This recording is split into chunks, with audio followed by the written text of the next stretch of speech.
dambudziko kana richinge rawira umwe wedu, idambudziko rinenge ratowira tese semhuri yeZimbabwe.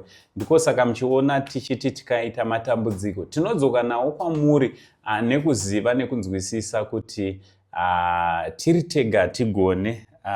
Isusu tiringoripo badzi pakuda kuti nyaya dzinge dzinosvika kwamuri vaita matambudziko vange vari vanouya vachiwana nzvimbo yekuchemera. Asi vanenge vachichemera chaivo ndimi. Aiwa, ndichida kukutendai muri yeZimbabwe nekuda kwesapoti yese yamunotipa pano paSaint TV, basa richienda mberi. Rangu zita semazuva yese ndinonzi Uncle Saint, the only Zim angu chigotwe mbamana mama venyu. So nhasi ndauya ndine hama yandakagara nayo vandoda kuti tinge tinokurukura nawo.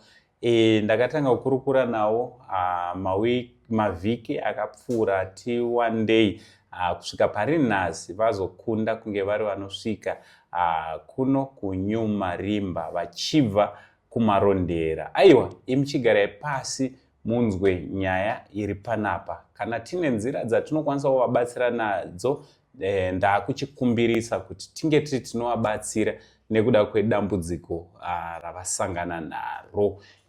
Vatete makasimba here? Tiri nani.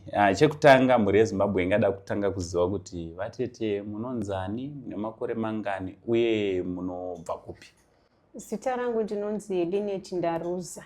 Ndine 49 years. Ndinobva kumarondera. Alright.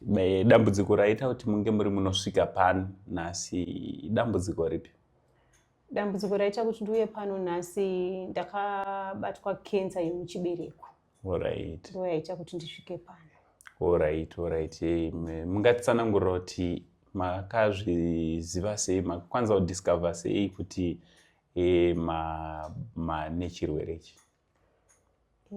Gore rapera 2025 muna kutanga kwaJuly takatanga kuburitsa mvura. Alright. Saka ndaishaya kuti mvura idzi dziri kubva kupi. Ndaenda kukiliniki vakasvika vakandibayawo mainjection vakandipa mapiritsi. Zvakabva zvachitowedzera. Ndokubva ndadzokera futi kukiliniki kupera kwaJuly vakanditi ndiongororwe chibereko. Vakandipa mazuva aiuya manesi aitarisa chibereko pakiliniki muna August. Ndakabva ndatariswawo chibereko ndikaonekwa chinzi chibereko changu chine masai. Ndiende kuhospital ndinobviswa. Ndakazoenda kuhospital kwapera mavhiki maviri kunotariswa manga muna September. Ndaenda kunotariswa vakasvika vakati chibereko chenyu hachina masai asi tiri kuona chigrowth chiri pasaidi pechibereko. Ndikati hongu chigrowth ndinochinzwa kana ndichigeza chinondirwadza. Saka vakabva vatora tunyama pachigrowth nepachibereko vakati takuendesa kuHarare kuti tione kuti ikenza here kana kuti chii. September apera maresults akazobuda muna October. Maresults abuda muna October akauya achitaura kuti ndine cancer yemuchibereko. Ipapo ndo pandakatanga kuziva kuti ndine cancer. Saka vakabva vandiendesa kuna oncology nurse. Ndokubva anditsanangurira zvaakanditsanangurira akati ndinofanira kubviswa chibereko. Ndokubva andinyorera mari dzinodiwa kuti ndibviswe chibereko. Akati chekutanga munotanga maenda kunoitwa scanning mudumbu. Chechipiri mozoitwa CT scan. Maskani iwayo ndo achatiudza kuti cancer yenyu yapa stage ani. Asi nezera ramave munofanira kubviswa chibereko. Cancer yenyu isati yapararira. Nekuti ikazopararira hamuna zvamunenge muchakwanisa kubatsirika nazvo. Saka kubvawo ipapo ndandiri kumbotsvagawo kuti ndingakwanise kubatsirika here. Asi ndangashaya mari. Semunhu wondiri shirikadzi, murume wangu akafa ndine vana. Zvinhu zvakandiomera saka ndazouya kuno. Alright. So makanzi munofanira kuitwa operation pasati papfuura nguva yakareba sei? Vakanditi handifaniri kuzopedza gore ndisati ndaitwa operation iyo. Alright. So apa mari yamuri kutsvaga yamuri kuda kuti munge muri munobetserwa nayo kuti basa iri rese ringe rinoitwa ingasvike mari? Mari yandiri kutsvaga yakanyorwa nachiremba. Akanyorwa 1750. Ndo mari yakanyorwa nachiremba.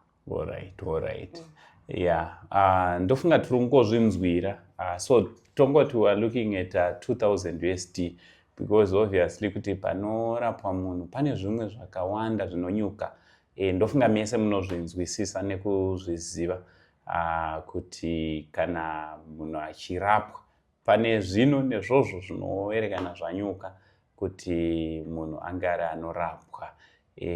So idambudziko ratowira ingava hanzvadzi yedu, vangava amai, munin'ina, vatete, Linet vawanikwa vari vanosangana nedambudziko rakadai ravari kunzi vafanira kutora nguva yakareba vasati varapwa. Saka takutodzoka kwamuri semhuri yeZimbabwe takutouya nekuchema kuti ngatibatsirei vatete ava kuvadzorera mufaro wavo, zvakare kudzoreredza utano, upenyu hwavo kuti unge uri unopfuurira mberi mune zvakanaka. Izvi tinogona kuzviita tikabatirana semhuri yeZimbabwe, tinogona kuzviita tikamira nehama yedu munguva dzakadai. Mwari wekudenga, Mwari wenyasha zhinji achitiitira zvakanaka.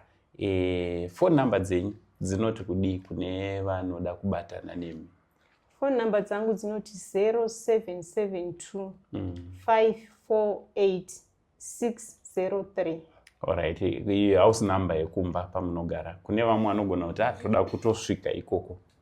Ndinogara kuMarondera pa 937 Tecoma Grove kuParadise. Alright, saka madetails avo ndo ataisa pascreen. Makasununguka kuvabata direct. Kune vamwe vanoti aiwa toda kuti tinge batana nawo kuburikidza neSaint TV. Makasununguka, namba dzedu munodziziva.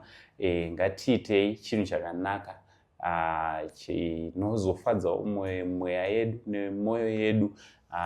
Kana tasvika pakadai, inguva yakaoma, inguva inorwadza, inguva inoshungurudza, inopedza mufaro kunyangwe kumhuri yese.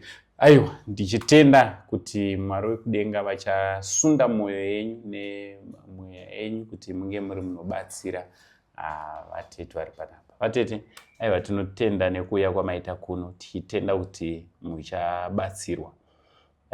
Tinotenda Mwari. Zita rangu ndichinzi Uncle Saint, the only Uncle for now. It's much love and God bless you.